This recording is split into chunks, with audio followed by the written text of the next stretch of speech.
This is the X-Zone Broadcast Network, broadcasting worldwide on broadcast affiliates and satellite program providers, including CNN Broadcast Network, Sirius Satellite Network, Star Media, Good News Radio Network, Angel Broadcast Network, Wiki Broadcast Network, and WPBN TV. For more information on the X-Zone Broadcast Network, visit us at www.xzbn.net.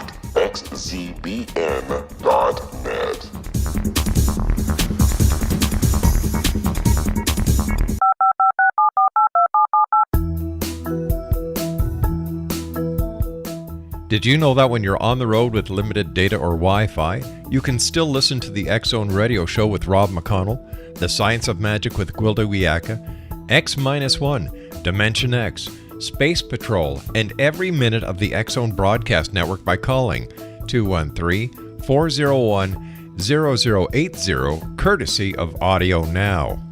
No smartphone, app, or internet needed. It saves your data plan and it's free if you have unlimited minutes.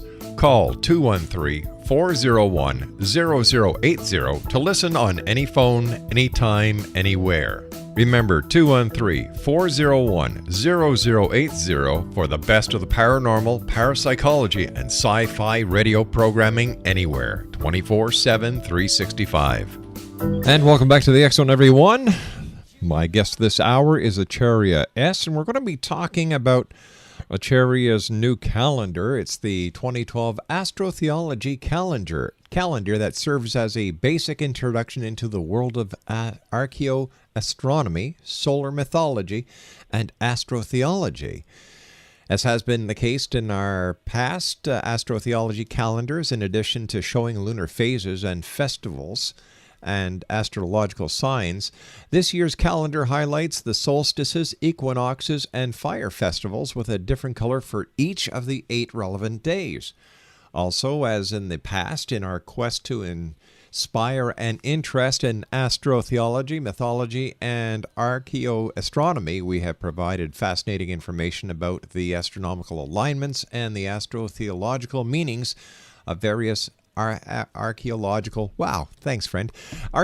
sites and ancient artifacts from around the world. Joining me now is the one and only Acharya S. Hey, how are you? Hey there. It's nice to talk to you again. Great having you with us again, Acharya. Congratulations on your calendar. And you know, there's calendars all over the place. What was your inspiration for this calendar? You know, we talk about heady issues about religion, and a lot of times we talk about the bad aspects of it, and we talk about what it isn't and how it's fallen short. And so we spent quite a few years speaking about and where it's mythological and not historical and so forth. And the other side of that coin is what religious ideas or mythological or spiritual concepts have inspired humanity in a positive manner, in a manner to produce beautiful culture and artifacts. And so these calendars that I've been making for the last 3 years are really a very striking visual... somebody outside. Somebody's stealing a car. A really striking visual experience of the meaning behind the myths. And I wanted to share that sort of artistic expression instead of the usual scholarly highbrow stuff that I do, which is, it's very difficult. I also have a new DVD out for that reason, which has all kinds of footage of me talking. It's another imagery, but that's, it's with the striking imagery. Because the calendars show our religious heritage dating back thousands of years and how it actually affects us today and our current religious traditions. December 21st, 2012, everybody's talking about it. There are those who think it's going to be the dawning of the new age of spirituality. The others think the new galactic alignment is going to throw everything on a tilt, so that negative is going to be positive, positive is going to be negative, north is going to be south, south is going to be north. Then there are those who believe that it's the end of the world, the beginning of the book of Revelations, the apocalypse. What do you think? Wow, you just had that pattern down well. Not bad, eh? Yeah, you're good. I'm going to tell you what I'm going to do. I'm going to tell you what I'm going to do. I'm going to give you a chance to think about that. We're going to take a 2-minute commercial break. All right. When we come back, more with Acharya S. We're talking about her 2012 Astrotheology calendar this hour and much more. Her website is www.truthbeknown.com. And Acharya S. and I return on the other side of this 2-minute commercial break as the X Zone continues. We're right here live and around the world from our studios in Hamilton, Ontario, Canada. Don't go away.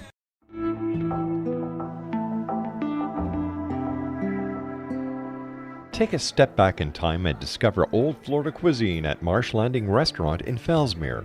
Enjoy delicacies such as frog legs, gator tail, catfish, and swamp cabbage, or enjoy the more traditional cuisine like hand-cut Angus steaks, ribs, and seafood.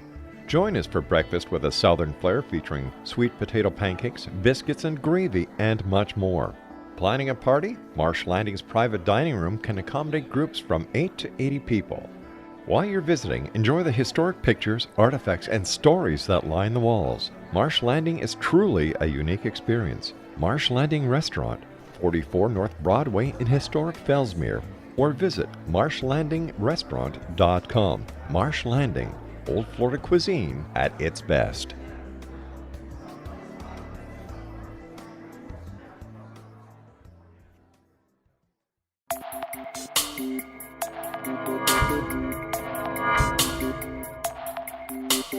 Are you interested in the paranormal, ghosts, UFOs, or psychic phenomenon?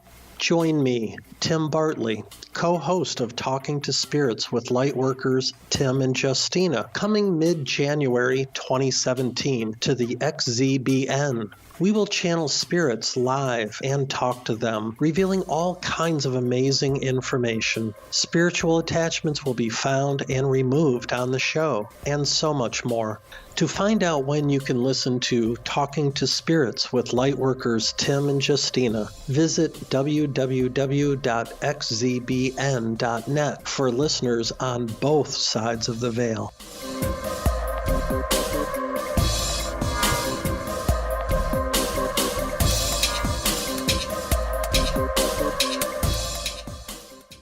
Acharya S. is our special guest. We're talking about her 2012 Astrotheology calendar. And before we went to the commercial break, I asked you a very simple question all about December the 21st, 2012. So tell me, what does Acharya S. think is going to happen on that marked day? Well, it's going to be world-ending global cataclysm. Isn't that what everybody wants to hear? Well, yeah, you've got everybody clapping, but now tell the truth.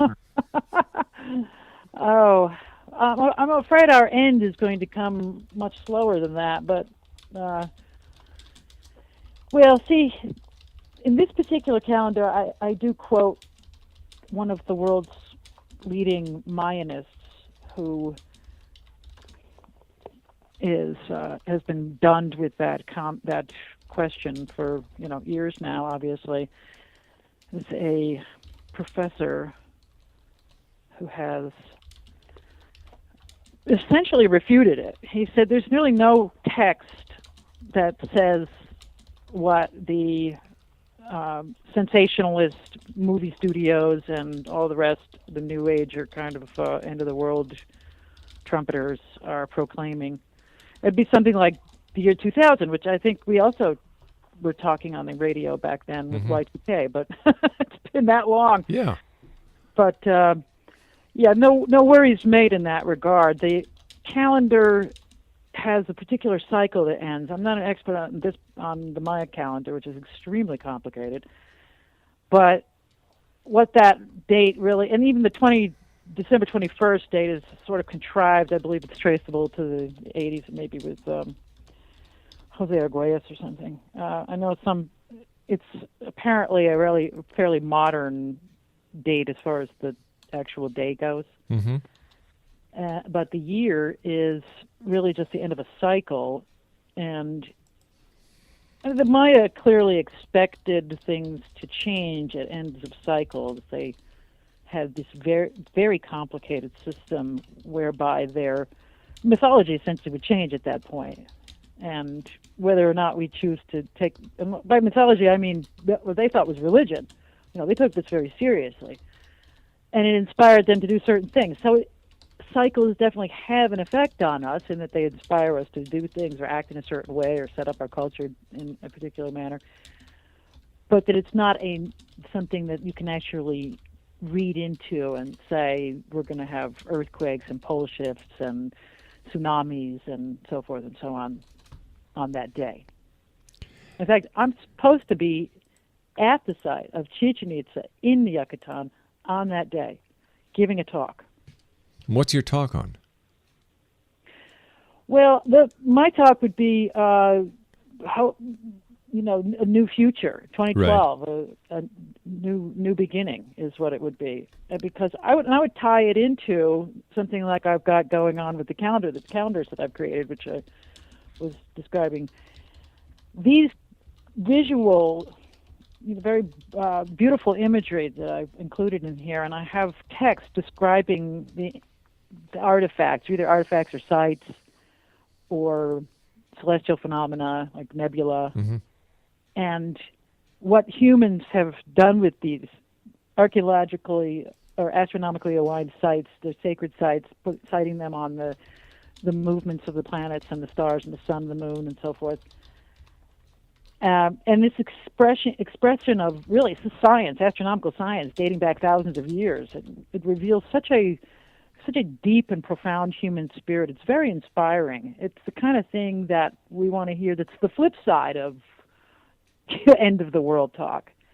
What has humanity created? I love looking at this stuff. I'm talking about ancient artifacts. These sites, not even necessarily that old, that are very extraordinarily creative, very artistic, very beautifully set, and sometimes like Machu Picchu on the side of a mountain, just incredibly dramatic. These wonderful human accomplishments. I like to point to those as well as pointing out the folly of humanity so that it can be changed. So what I would try to tell people, first of all, the good news is that with all this global communication we've got going on, right, we're finding correspondences everywhere. We've got lots of differences to iron out, but we're finding correspondences everywhere. And there actually are correspondences in religions. There are some very profound differences between religions, and I've talked about them repeatedly for a long time. But I like to focus on I also talk about the comparisons because that's part of comparative religion. That's actually what gets me in trouble the most. Because I would say something like, the religions that were followed in Mesoamerica had some incredibly striking similarities to old world religions, especially Judaism and Christianity. And so when the Europeans started coming over here after Columbus, and there was this onslaught, then they just started discovering all of these similarities between their religions and Christianity and Judaism. And they were so completely freaked out by it.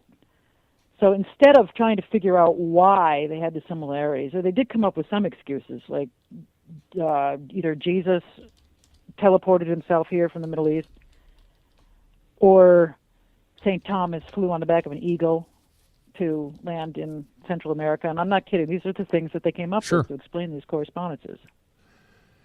Yeah.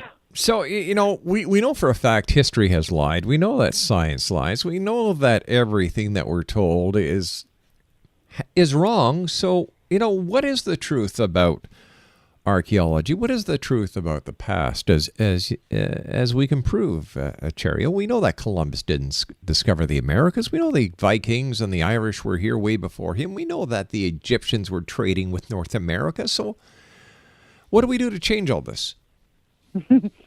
Well, this is a part of what I'm doing now with this kind of work, of dealing with what we do know. For example, right now I'm looking at these incredibly beautiful sites. For example, I've got the Angkor Wat in Cambodia in this year's calendar. I've got Persepolis in Iran. And I try to take a sampling from all over the world to show these commonalities, and how they're inspiring modern expressions of them as well. And December, I end with this new Earth clock in Burlington, Vermont. That is just so cool. It measures all of this knowledge. And this knowledge is always perpetually on the edge of being lost, and that's what you're talking about, because we've lost so much of it, and that loss has allowed for the pathologies to arise that are dividing us up. We've got this tree of knowledge that has all kinds of dead, pathologically, infested branches at the end that need to be pruned down, and I'm out here pruning the tree, and the tree starts to scream a little bit now and again. People don't like to hear that their pathologies are pathological, but so when you go back to these roots, this is the good news. That what is it all about? It's all about our natural world. It's about what we can see around us. It's about revering the creation and not destroying it. And we're so close to destroying the creation on this planet. It's just, the bad news is everywhere. Yeah. And so, and as far as the particular old world, new world contact goes, of course, the mainstream science will argue that the only contact that has been really solidly proved was in the Vikings in Newfoundland.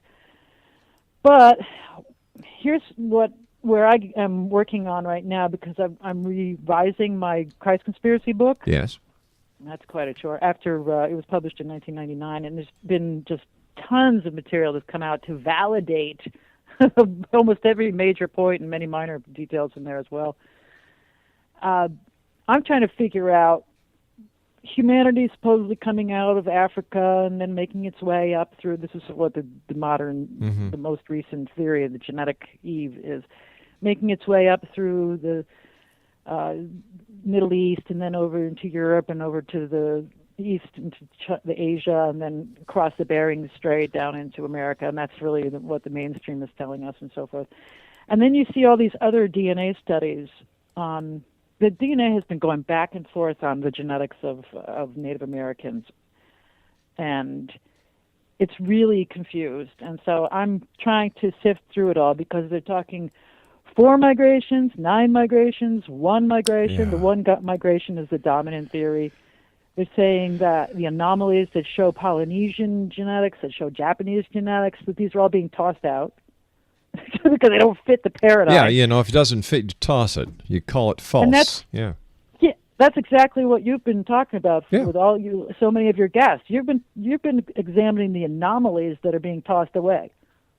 Exactly. That's a way to put it, isn't it? Oh, yeah, that's a very polite way of putting it, I might add. I feel like an anomaly that's been tossed away. Anyway.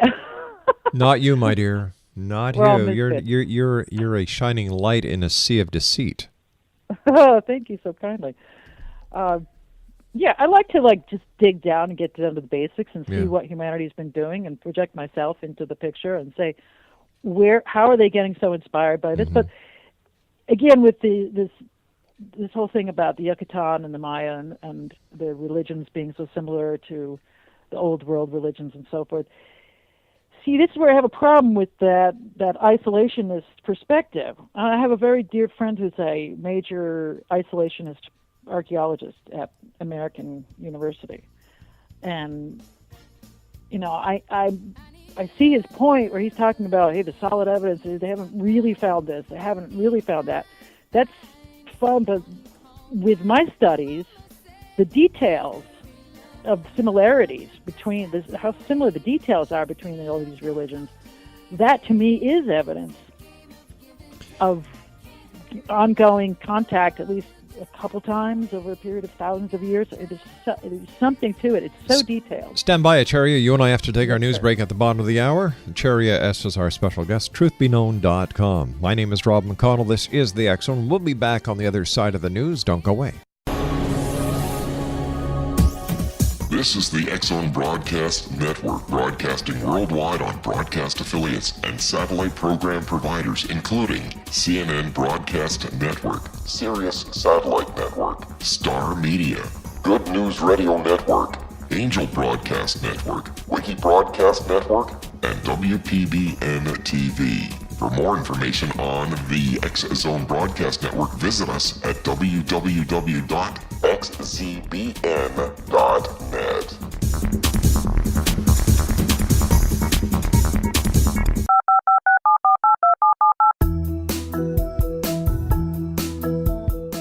Did you know that when you're on the road with limited data or Wi-Fi, you can still listen to the X-Zone Radio Show with Rob McConnell, The Science of Magic with Gwilda Wiyaka, X-1, Dimension X, Space Patrol, and every minute of the X-Zone Broadcast Network by calling 213-401-0080, courtesy of Audio Now.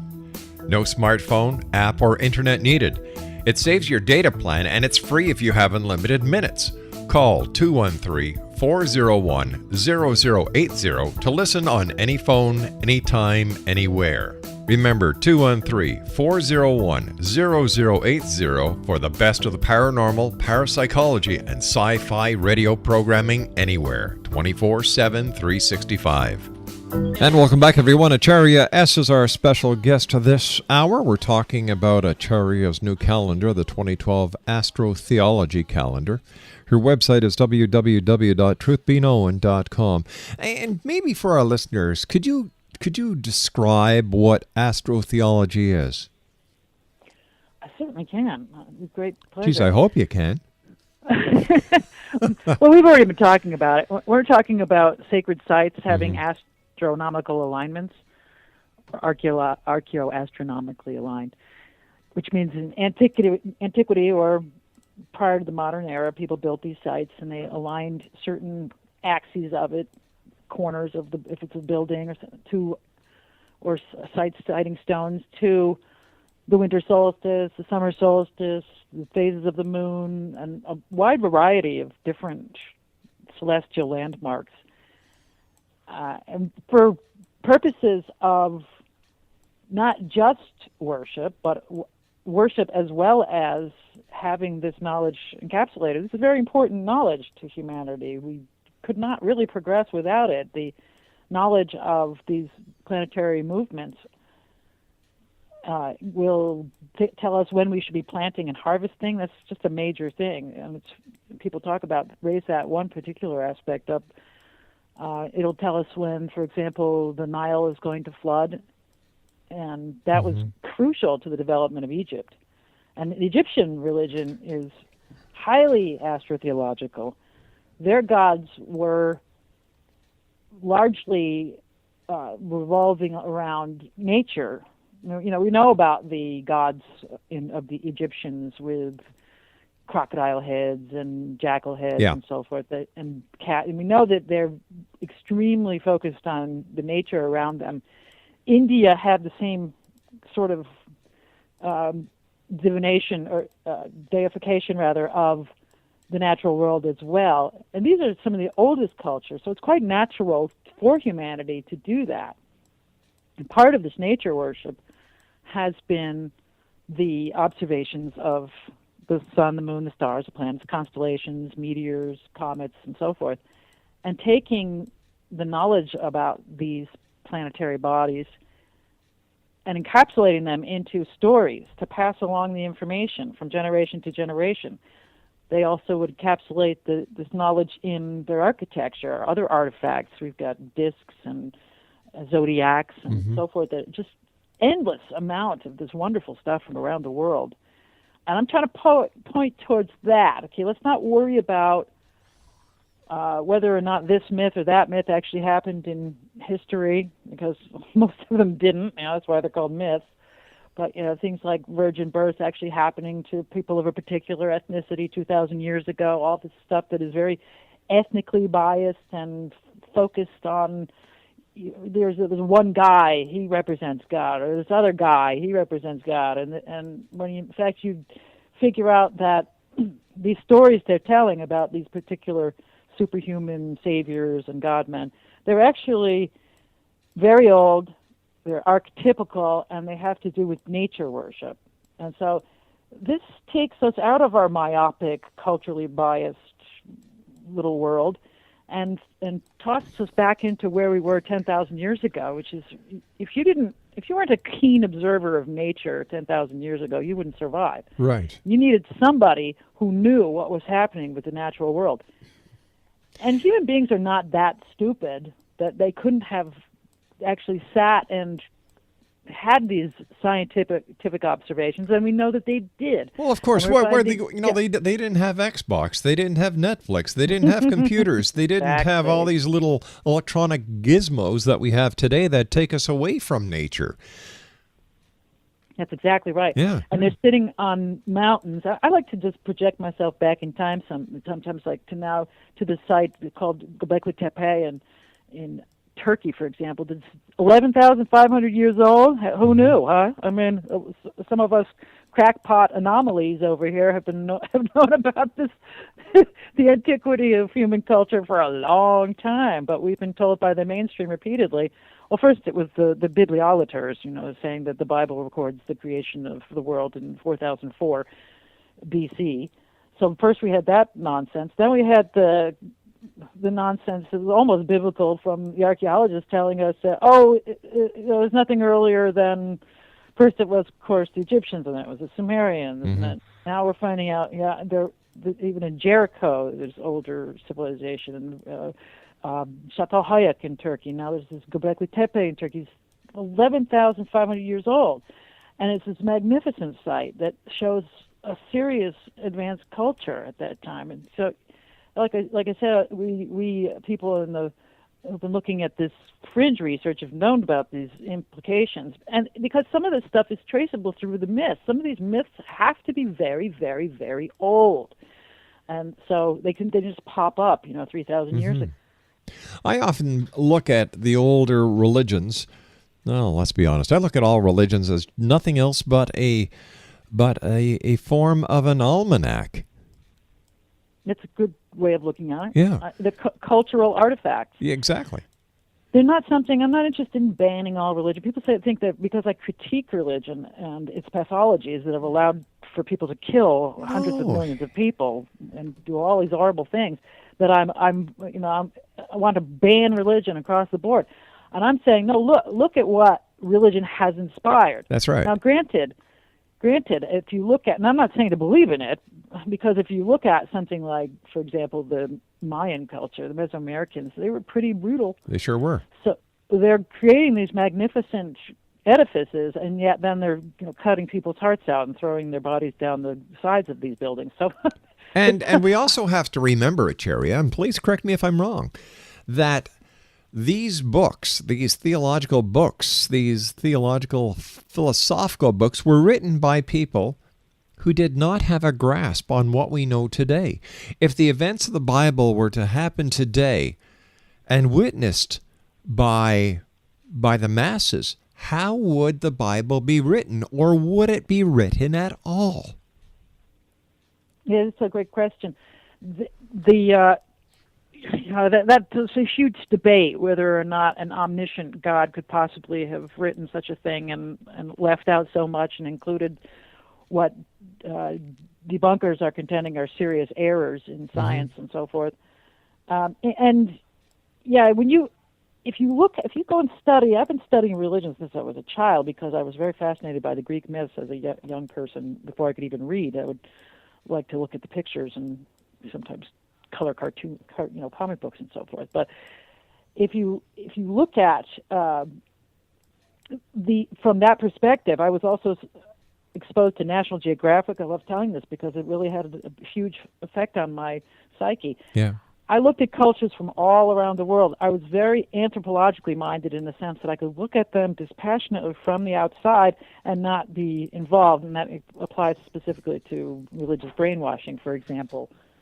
And so that allowed me also to look at these cultures from around the world, seeing what they had in common, and also, but not adhering to them one or the other, and saying, well, I believe over here, and therefore I'm not like you over there, and I'm actually better than you, and you're evil and doomed, and you're unsaved, and all that other bigoted rubbish that we hear.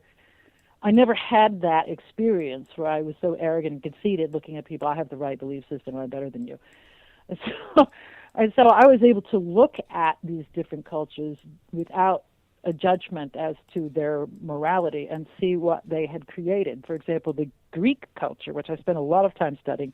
I lived in Greece, speak the language, read the language on a regular basis, absolutely love it. And I could look at the Parthenon and the Acropolis in Greece, and with great wonder, just amazed, and not thinking, oh, these people were heathens and they weren't Christians like me, and I didn't have any of that judgment. And so when I would go visit these sites in Greece, talk about a high. I would just be ecstatic. I was like, this is so exciting. These are the things, the reasons, the raison d'etre, my moment to be alive, or I live for these moments. And so that kind of mentality, if we could develop that mentality and not saying we have the only truth and now we're going to go around and destroy all the sacred sites on the planet and our own past, which has been happening abundantly. Here I'm trying to show people with these calendars that look at these sites, look at these artifacts. They're amazing what humanity has created. Look at the commonalities between cultures here. It can't get any better than that. I give descriptions, and also the science that they are recording is so important to emphasize. We've got, for example, speaking of the Mesoamerican situation, in the August picture, I have the Pyramid of the Sun in my 2012 calendar. The Pyramid of the Sun and the Avenue of the Dead in Teotihuacan, Mexico. Everybody knows this site. It's a famous Aztec site. It's like proto-Aztec almost in some ways. It's been built over several times, but it's aligned. It has many astronomical alignments. The Pyramid of the Sun itself is aligned to cross-quarter days, and its face is oriented to the sunset on August 13th, which is an interesting date. Doesn't really follow with the typical solstices and equinoxes and so forth. And so now we look at why is there a difference like that? Why do the Maya live not so far from the equator, and so the solstices weren't all that important to them. Because they didn't have this dramatic daytime-nighttime shift going on throughout the year. The solstice, of course, is really important to people living in the northern hemisphere, and the winter solstice, where it's really cold. And then, of course, the opposite happens in the southern hemisphere. But let's say December 25th. This was a amazing time for people because the sun had been disappearing from the sky, and the days were getting shorter, and the nights were getting longer, and it's a time of death and cold and depression. There's this seasonal affective disorder, for example, in Scandinavian countries. And so when it makes this turnaround at the solstice and the days start getting longer, it's a time of tremendous rejoicing. They know that life is going to be renewed. Just the heat of the sun alone is enough to bring up their mood. And then, obviously, now we know about vitamin D and all the other things that are accompanying sunlight. But the Maya were not so focused on that, and they were more interested in the equinoxes, for example, or Mesoamerican cultures, not just the Maya. And we look at the reasons for these things, and this is where our cultural differences come in, and they don't have to be differences. They may become something like that would become dogma. In my religion, August 13th is very important. Yeah, exactly. And then they start fighting over it instead of realizing why it was important in your religion. And it has to do with the particular alignment or some observation. That was actually the day of Maya origins. And I don't know exactly why they chose that day, but so you can say, okay, sure, the date of Maya origins is August 15th. There's no reason to hate that date then if you're a non-believer. That's a silly thing. Well, we don't want to follow your holy days because... And the same thing with, let's say, Judaism and Islam. They're very lunar-oriented. Their traditions have a lot to do with the moon and the phases and so forth. And that's quite contrary to more solar religions. And so now we see the fight between the night and the night sky people or the day sky people, and that's been a big battle throughout history. People who travel at night in desert regions have different religious beliefs because of their environment. Harsher, brutal, cruel. It's a very rough life. People live in the islands of the South Pacific have had very easy life, traditionally speaking, until, of course, missionaries ran them. Of course, leave it to Westerners to screw things up. Yeah. Yeah. Well, some places they made it better, and some places they made it worse. As far as the Polynesian islands go, they didn't need the introduction of rats and diseases and clothing. Well, just like the North American natives didn't need 30 million of them wiped out when we came over and brought all this disease with us, and we're the good guys. Yeah. Well, it's a give and take there, because you have the conquistadors coming here and with their missionaries and proclaiming these devil worshippers with good reason, when they're seeing thousands of people having their hearts cut out and being it was called population control back then. Well, there's so many reasons for that. I think what happens there with the human sacrifice, which has been practiced all over the world, and that's actually what we're seeing in the New Testament gospel story, is a sacred king human sacrifice scapegoat ritual. That's a mouthful. Is that I think what happened possibly is thousands of years ago, we had these tremendous floods at the end of my friend, I hate to do this to you, but we've got to take a break. When we come back, let's pick it up at the floods. All right. All right. My good friend Acharya S. is on the show with us this hour, Exonation, truthbeknown.com. She has her brand new 2012 Astrotheology calendar available. Go to her website, check it out, truthbeknown.com. We'll be back on the other side of this break. Don't you dare go away. 19 Sergeant Central. 19 Sergeant, check. Officers on the scene. Hi, I'm Larry Lawson, host of Paranormal Stakeout. With over 36 years in law enforcement, I have learned a few things. The most important is the proper gathering and preservation of evidence is vital to putting the bad guy behind bars. It's no different in the world of paranormal investigation. Whether it's the search for the afterlife, cryptozoology, UFOs, and extraterrestrials, how we gather the evidence, preserve that evidence, and present it to a jury of our peers will make the ultimate difference in proving the existence of worlds and entities that are beyond our imagination. Join me, Larry Lawson, every week on Paranormal Stakeout when, along with my guests, we'll take a journey to prove with indisputable evidence what man has struggled to believe for centuries. Go to xzbn.net for the broadcast schedule and check me out at paranormalstakeout.com.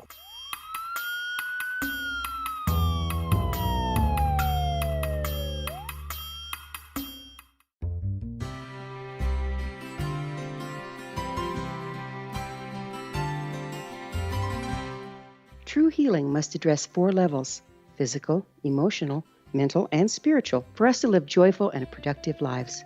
We tend to treat 3 of the 4, leaving the spiritual languishing. If you're tired of the same dysfunctional patterns cropping up in your life, Soul Balancing is for you. Trixie Phelps, owner and founder of Soul Balancing, is a naturally gifted energy healer trained in numerous esoteric forms, including shamanism. Trixie has created a powerful modality that safely and effectively clears your energetic field. A soul balancing session can remove interference, heal trauma, and restore your hope. Contact Trixie for a life-changing long-distance session today, www.soulbalancing.world.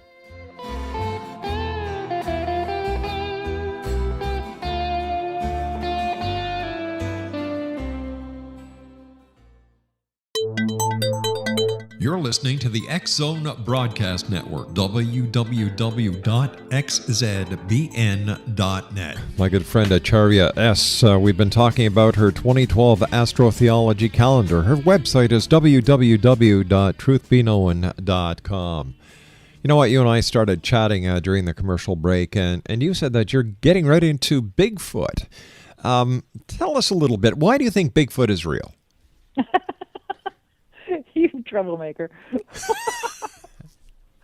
No, what I'm saying, I'm watching these shows that are on like National Geographic and Discovery and History Channel, and I find the subject fascinating, and I find I'm so glad there's serious, hardcore scientists looking at it. I love these subjects. These are fun. They're, regardless of whether or not we believe in them, I think that I'm interested in exploring everything that humanity has been able to perceive. Especially when we haven't fully explored our own planet, or what is it? We've explored less than 10% of the oceans? Oh, yeah. Well, the oceans heavens. are full of incredible things. But we still have, even after all the clear cutting and destruction of the planet, we still have these massive forests there. You don't want to get lost in them. So we're not sure everything's what's going on in there, and then there's still hundreds of species. Granted, most of them are very small, being, discovered every day. But so there's our natural world that fascinates me, and then there's the man-made world that's fascinating me, and this is what I represent. Astrotheology represents both. It's the best of both. One quick question for you. We've got about 2 minutes left. Who was Jesus Christ? Oh gosh.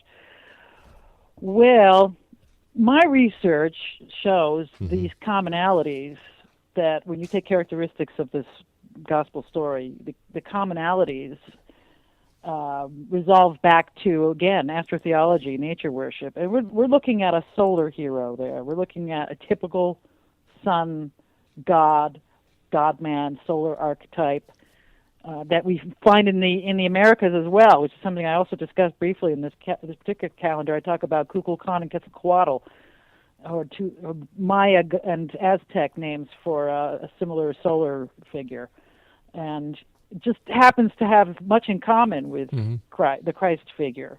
And so when I see those things, and you can trace them all over the world, Mithraism and Egyptian religion, Indian religion, all these commonalities.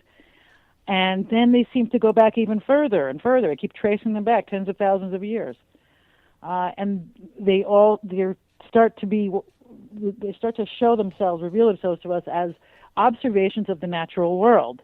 And this is a unifying thing too. This is why I'm trying to have people appreciate the unity of our religious concepts dating back thousands of years.